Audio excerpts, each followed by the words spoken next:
as a mom, though it is a blessing, as a wife, though that's a blessing as well in itself. When our husbands behave themselves, then okay, but right.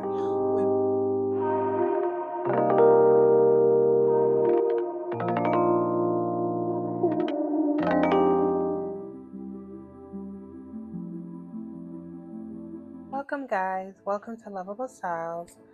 Thank you for first thing first. Thank you for watching this video. I wanted to come and fellowship with you on my new coaching business that I just launched. It's Lovablestyles Mindset Co. And what this entails, I have a 8-week program. It's focused on women, mothers, wives like myself, that is stuck in a rut. She could be in a place where, life is lifing, as we know, to be lifing in today's society, right? I don't know, I've speaking to different people on a daily basis, whether it's work, whether it's just casual interaction. It's rough. Mothers are feeling it from all angles. Even if you are a stay-at-home mom, it's still a lot. Being around children constantly, though children are a blessing, let's not forget that children are a blessing. It can, and statistics shows that it enhances your cortisol levels, which is the stress hormone. And without focusing on that, we do know that at times we tend to forget ourselves. And with this program, it focuses on helping you to identify the key pointers or the key reasonings behind why or how hard it is for you to pull yourself up out of the rut and get back to the you that you're more familiar with, the you before all these roles were invented or piled upon you. As a mom, though it is a blessing, as a wife, though that's a blessing as well in itself. When our husbands behave themselves, then okay, but right, without that's a blessing as well. So back to why we're here. So the program is calling Reclaiming You, a coaching companion for a journey back to self-identity after motherhood. After motherhood, after getting married, it doesn't matter, but I wanted to zero in and focus on after motherhood because we all know our body changes, right? That's one major change that a lot of women can, testify to. The body that you once knew is no longer. God bless the ones that, it snaps right back, oof, wonderful. But everyone is not the same. So not only that our body change, our mindset change. Sometimes we go into survival mode. Sometimes, and what I mean by survival mode, we getting day by day, we're getting by. But are we really living? We make sure that we show up for the soccer practice. We make sure that we show up to make sure our husband has all his socks in order. We show up, say you are working as well, we show up to our 9 to 5s on top of all that stuff, and we tend to forget ourselves. You may have goals that you wanted to achieve prior to, and no one says that they cannot be achieved. They can be achieved. That's the importance of this program. It helps you to separate the roles and uplift yourself, the you once knew before the titles. So when you sign up, it is 8 weeks. I also created a journal.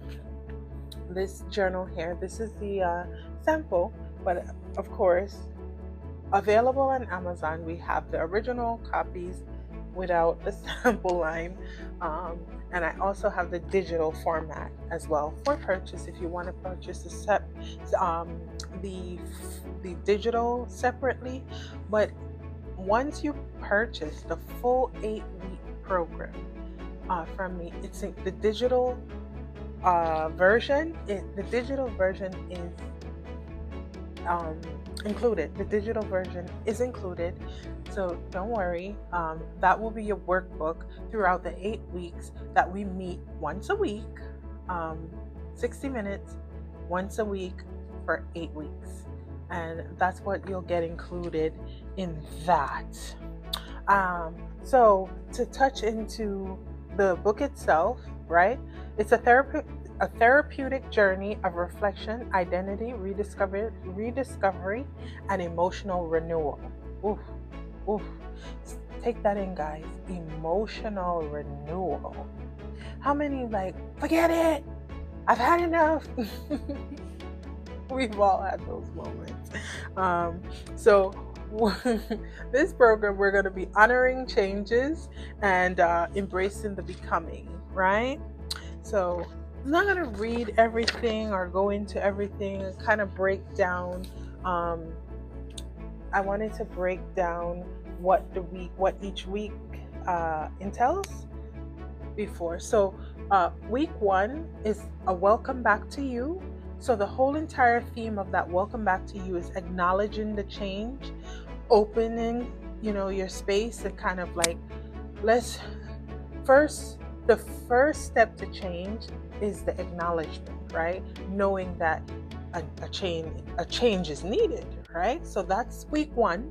The shift, what created that shift, understanding the identity of that transition, and for that entire week, the takeaway should definitely be awareness, which is the first step, as I say, towards self-discovery. So we want to identify and be aware of what changed within us and what changed it could be what we used to do we no longer do. Maybe that thing that we used to do was a act to keep us afloat or to keep us grounded within ourselves and happy within ourselves. Okay, week 2 is reclaiming your story. Right? So owning your narrative. Who are you? Own it. Right? So after we bring awareness that something did change, there was a shift, we're now going to reclaim our story, right?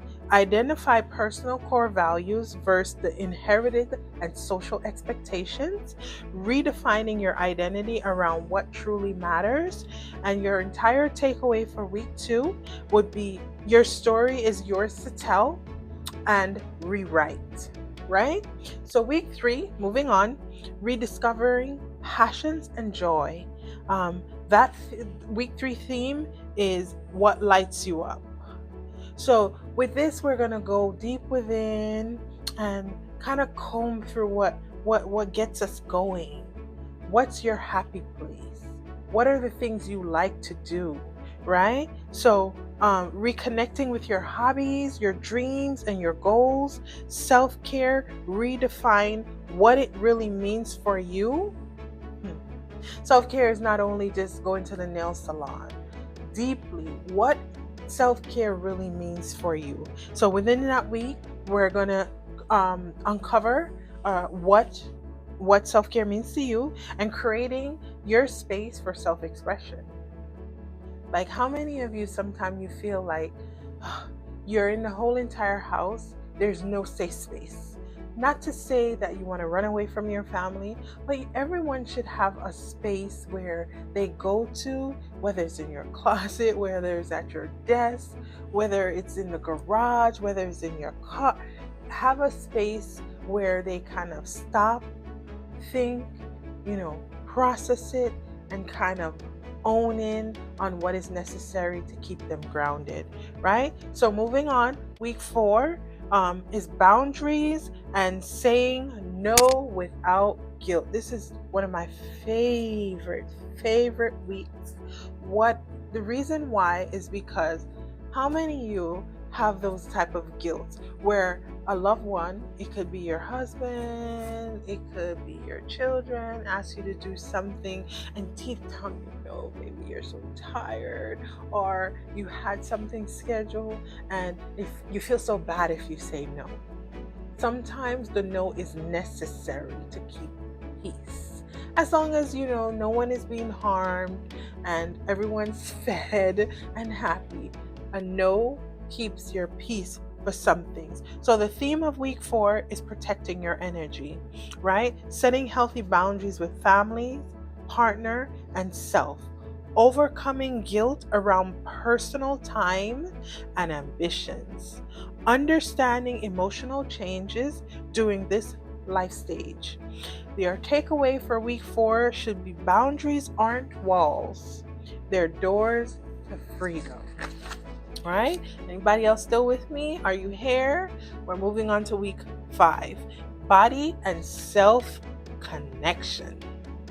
Remember I stated there's times where your body change, not times where your body, becoming a mom, carrying that baby, your body changed somewhat. Maybe not a large amount of changes if you're one of the lucky ones, but it changed to some extent, right? Sometimes you feel foreign. I know my second child, I felt so foreign and still feel foreign in my body. And she's going to be 4 years old in a month. And I still feel like my body is not back to the me that I knew prior to, right? And it could be age, the older you have these children, it's the harder to snap back. So week 5, the theme is coming home to your body, navigating physical and emotional changes post pregnancy or in your new role, healing relationships with your body and appearance. How many of you look in the mirror and you're like, oh, I hate this belly, oh, these arms, oh, though you don't want to get to a place where, if you're super unhealthy in a way, you want to always be mindful. So you're working towards your goals of losing whatever is going on there. But while you're losing it, you have to find that connection within yourself. That actually helps the process because that helps you to get up and want to do it, right? So, like I said, healing relationships with your body appearance, cultivating confidence and self-compassion. And your takeaway for that week, week 5, would be your body tells your story, honor it. Honor it. See? Week 6, rediscovering your voice and your confidence, speaking your truth. So crafting a new empowered story of who you are now, confidence after personal sacrifice, guided visualization and affirmation work. Takeaway for that week is your voice matters. Use it. And I want to go back to the affirmations. There are affirmations throughout all the weeks for the better part. So not to worry. That's very important that we're looking in the mirror and we're telling ourselves, I can do it. All right. So week 7, creating space for yourself, daily, long term, right? Theme of week 7 is sustainable self-nurturing, evolving identity in partnerships and friendships, honest communication about needs and boundaries, keeping individuals alive in family dynamics. So your takeaway for week 7 is self-care is not luxury, it's a necessity. Week 8, the final week, but that's a celebratory week. That's the week where we should be at a point where we're starting to be better at this, of loving ourselves, owning our self-confident, and also knowing that we matter, our feelings matter, what we want in life is still achievable, even though we have these roles and our loved ones relying on us, right? So, week 8, the new you, integration and celebration. Your theme for that week is moving forward with intention, right? Developing a personal roadmap, goals, rituals, and support systems, accountability, and celebration of your growth. And that takeaway for week 8 would be you are whole, evolving, and you are enough, right? You are enough. Remember that? It was a movie. I forgot. It's not The Color Purple. Was it The Maid? One of those movies where she's like, you're kind, you're smart, you're important. Right? So that concludes the themes of each week. And like I said, it's a whole journal. It's 188 pages long, right? And it has pictures and affirmations and journal entries and paragraphs where you can write and elaborate on some of the things if need be. So it has like questions and answers, and here's like a journal entry here. For instance, it says here, imagine a relationship that feels nourishing. What do you notice? So you would close your eyes and imagine that relationship and kind of, do a mind pick of what feels, what feels, what do you notice? What are the things that you notice, right? So that concludes what I wanted to discuss in regards to the Reclaiming You coaching program that I have. I also have my link here on my bio to take you directly to booking. It takes you right to the payment. It takes you to the booking. You can look at the scheduling, and also there's some other stuff on there. If you want to feel out, I do have a 15-minute free 15-minute call. You can sign up for that, and we can have a personal chit chat to see if this program is fitting for you. And kind of, do more of a powwow. And if that 15 minutes is not enough, I also have a Rediscovering You clarity and confidence call, and that call has a price on its own that's separate. If you need more than that 15 minutes, we can talk. We can kind of brainstorm together of what is needed, and if not, you can go directly to purchasing the 8-week program. I promise you, you won't regret it, and you will be a woman, finding the you that you once remembered prior to these personal roles, or these roles as a mom, as a wife, as a kid, whatever it is that you lost you. Because we're good. I will be here to help you find that you once again. So thank you very much for watching. Leave a comment. Let me know as I stated, my link for signing up is in my bio, and I look forward to talking with you and working with you, right? So thank you very much for being here. Enjoy.